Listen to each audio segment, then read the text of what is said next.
북한이 어제 오전 평안북도 동창리 일대에서 동해상으로 미사일 4발을 발사했습니다. 이례적으로 미사일 동시 발사를 감행한 건데요. 합동참모본부는 대륙간 탄도미사일 ICBM의 가능성은 낮다고 평가했습니다. 팽재용 기자가 보도합니다. 북한이 미사일을 발사한 것은 오전 7시 34분쯤입니다. 합동참모본부는 10분 사이에 북한이 미사일 4발을 동해상으로 발사했다며 모두 1000km 이상을 비행했다고 분석했습니다. 그동안 북한은 시차를 두고 탄도미사일 여러 발을 쏜 적은 있지만 한꺼번에 4발을 쏜 것은 매우 이례적입니다. 합참은 사거리와 발사 각도 등을 봤을 때 대륙간 탄도미사일 ICBM의 가능성은 낮다고 설명했습니다. 현재 한미가 정밀 분석 중에 있습니다. 가능성은 낮은 것으로 보이나 좀 더 면밀한 분석이 필요한 사항입니다. 전문가들은 미사일의 비행거리만 놓고 볼 때 노동이나 스커드 미사일의 가능성이 높다고 보고 있습니다. 그러나 북한이 신형 무기 개발을 평소 강조했다는 점에서 지난달 처음 등장한 무스탄급의 신형 중장거리 미사일 IRBM을 쐈을 수 있다는 분석도 있습니다. 우리 군은 북한의 미사일 발사를 강력히 규탄하면서 만약의 상황을 대비해 경계태세를 강화하고 있다고 강조했습니다.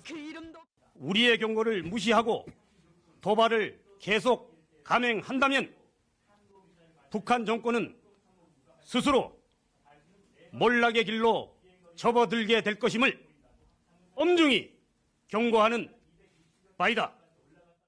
합참은 미국, 일본과 함께 북한의 미사일 정보를 공유하면서 정확한 재원을 파악할 것이라고 설명했습니다. 연합뉴스TV 팽재용입니다. 정부는 북한의 탄도미사일 발사를 강력히 규탄하며 북한이 대가를 치르게 하겠다고 밝혔습니다. 청와대에서 NSC 상임위원회를 주재한 황교안 대통령 권한대행은 군의 대비태세를 당부하고 사드 배치를 조속히 완료해야 한다고 강조했습니다. 지성림 기자입니다.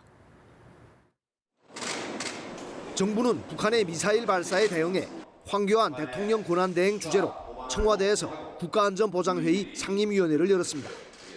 황 권한대행은 북한의 탄도미사일 발사는 국제사회에 대한 정면 도전이자 중대한 도발 행위로 강력히 규탄한다고 밝혔습니다.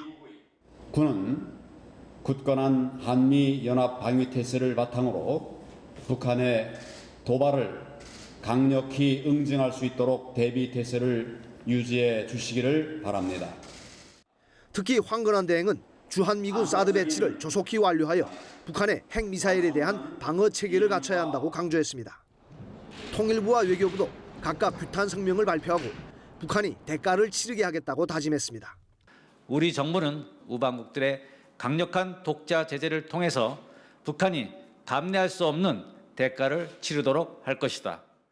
한편 김관진 청와대 국가안보실장은 허버트 맥마스터 미국 국가안보보좌관과의 긴급 전화 통화에서 강력하고 실효적인 대북 제재 압박을 위해 양국 간 공조를 강화하기로 했습니다.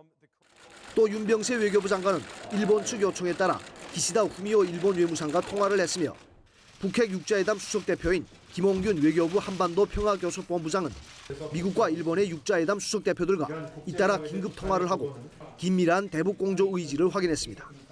연합뉴스TV 지성림입니다. 북한이 또다시 탄도미사일 발사에 나서면서 정치권은 한 목소리로 도발 행위를 중단하라고 규탄했습니다. 미국의 사드 배치와 전술핵 재배치 움직임까지 겹치면서 외교안보 현안이 대선 전국의 핵심 변수로 떠오르고 있습니다. 정영빈 기자입니다. 여야는 북한의 탄도미사일 발사가 평화를 위협하는 무모한 도발 행위라고 지적했습니다. 북한의 도발은 그 어떤 명분도 가질 수 없습니다. 응분의 대가만이 따를 뿐입니다.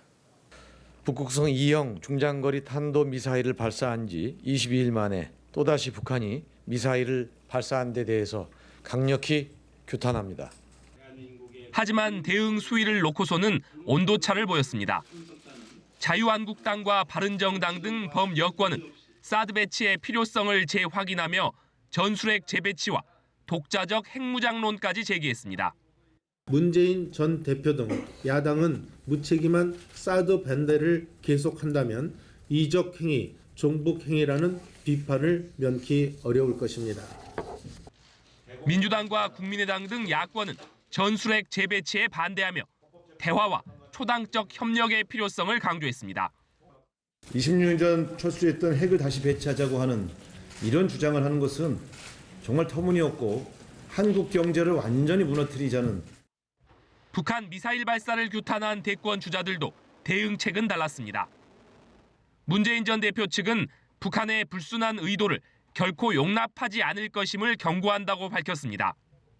안희정 충남지사 측은 북한이 생존을 보장받는 길은 UN 회원국으로서 의무를 준수하는 것뿐이라고, 이재명 성남시장 측은 중요한 것은 한반도의 긴장을 완화하는 일이라고 강조했습니다.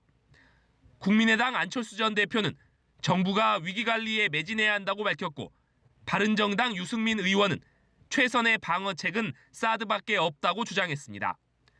미국의 사드 배치와 전술핵 재배치 움직임에 북한의 잇단 미사일 발사까지 겹치면서 대권 주자들의 위기 관리 능력도 시험대에 오른 모습입니다. 연합뉴스 TV 정영빈입니다.